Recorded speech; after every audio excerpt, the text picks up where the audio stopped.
Minasang, jumpa lagi dengan saya, Peng. Saya akan membahas seorang samurai, yaitu namanya Himura Kenshin.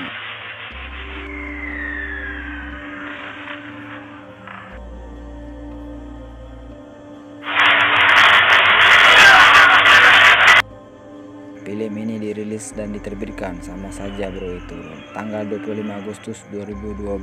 Kalian baca undang-undang saya. Dan disutradarai oleh Keiichi Otomo. Film ini diperankan oleh Takeru Sato dan teman-temannya. Film ini terfokus pada fiksi yang menceritakan periode Meiji di Jepang. Seorang pengembara bernama Himura Kenshin. Ya, Himura Kenshin yang dulunya seorang pembunuh bayaran. Oke, sekarang Himura Kenshin sudah bertobat bro.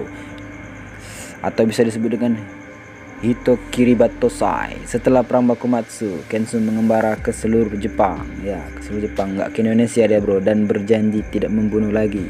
Kenshin juga menawarkan perlindungan kepada orang yang membutuhkannya sebagai penebus dirinya karena telah menjadi pembunuh masa itu. Kejam juga filmnya bro.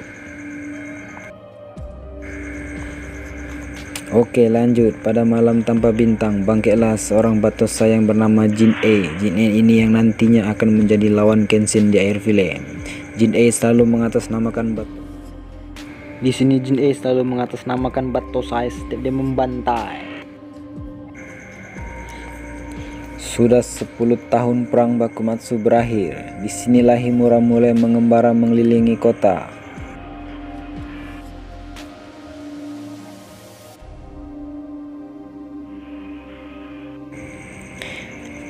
Di sini ada seorang bocil berpidato di depan bocil-bocil lainnya. Bocil pun berkata, sekarang negara ini akan menjadi panutan bagi negara Eropa untuk kesepakatan perdagangan era baru. Kita akan membuat pemerintahan yang baru, bertahan dan lebih maju. Waduh, kayak baca undang-undang gua bro. Akan ada kebahagiaan dan keseimbangan di mana-mana. Gombalnya masuk. Era kekuatan dan kekerasan telah berakhir. Oke, selamat menikmati.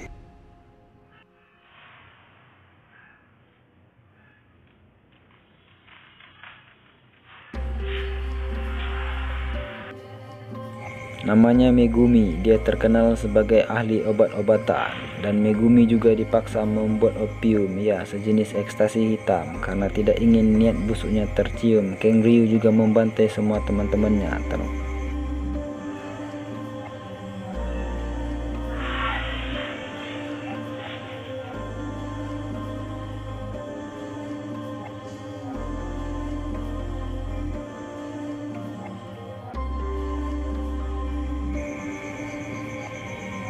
Di lain itu ada lagi pembantaian yang mengatasnamakan seorang Batosai.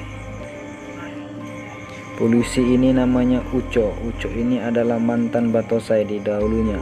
Bocok tahu bahwa yang membunuh bukan Batosai yang sebenarnya. Itu dalam perjalanan, Kenshin diserang oleh seorang wanita yaitu bernama Kaoru. Kaoru mengira bahwa Kenshin adalah seorang Batosai yang membantai di daerahnya. Tapi Kenshin menjelaskan bahwa dia hanya pengembara yang lewat sini. Bagaimana saya mau membunuh? Pedang saya aja bermata terbalik. Di sini Ucu sudah tahu bahwa pembantaian itu dilakukan oleh Kang Ryu, tapi Ucu tidak punya bukti untuk menangkapnya. Ucu pun pulang sambil menangis.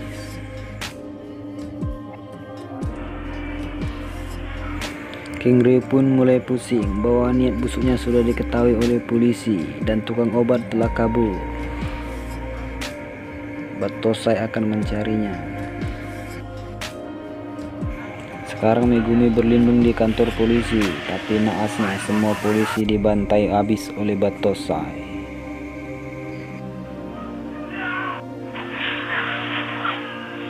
Di pagi yang cerah, Kaoru pun jalan-jalan dan Kaoru bertemu dengan seorang Batosai sang pembantai dan dia menyerang Kaoru.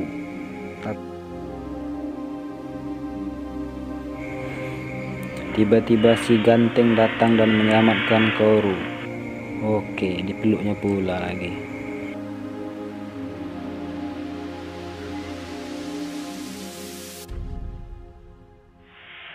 Si ganteng pun kabur dan membawa Kaoru pergi. Kaoru pun mengarahkannya ke rumahnya. Di sini Koro bercerita bahwa dulunya dojo ini tempat latihan para samurai. Semenjak ayahnya meninggal, dojo ini tidak pernah dipakai lagi.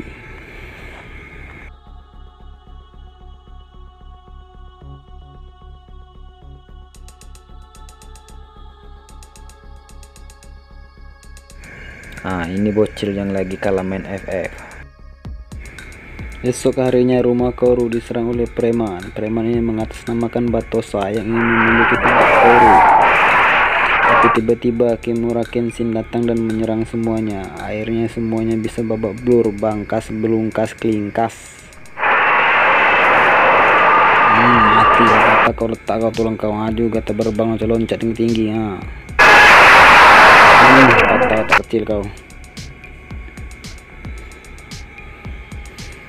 Tapi tidak lama itu datang polisi dan Kimura Kenshin pun dibawa kantor polsek terdekat.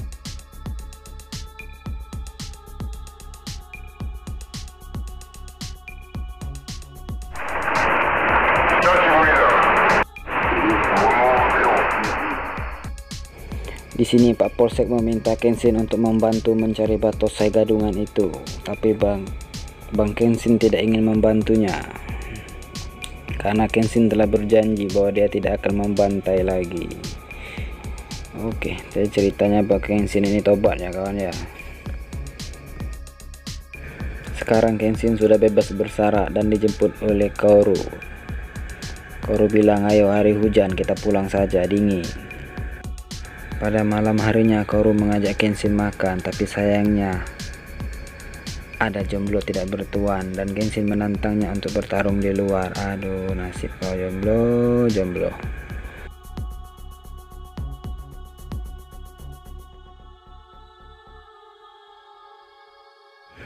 Oke, lanjut ke scene berikutnya. Di sini Megumi kembali kepada King Ryu dan berniat untuk membunuhnya, tapi sayang pemirsa tidak dapat dibunuhnya. Si Megumi ini ternyata ditampar-tampar, ditempeleng di terajangnya.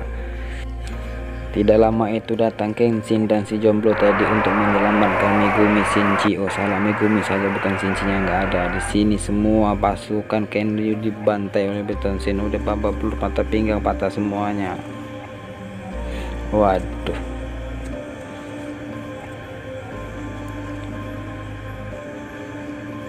Oke, seri berikutnya Kenshin bertarung dengan si rambut putih. Ternyata rambut putih kalah, terlempar-lempar.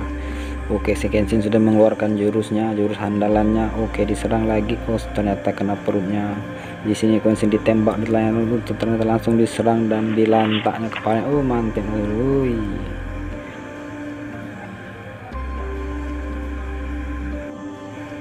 Oke, di scene akhir Jin E bertarung melawan Kenshin. Di sini dan mereka bertarung dengan sangat kuat dan ternyata si Kenshin meloncat dan membacok kepalanya, ternyata tidak kena saudara. Selanjutnya si Jin E mengeluarkan jurus andalannya.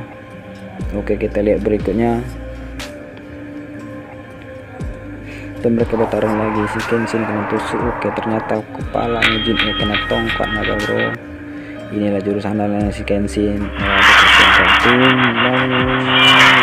Patah tangannya ternyata, dan ternyata Jin E menusukkan sendiri dan tewas sudah Jin E. Oke, selesai semuanya. Arigatou gozaimasu.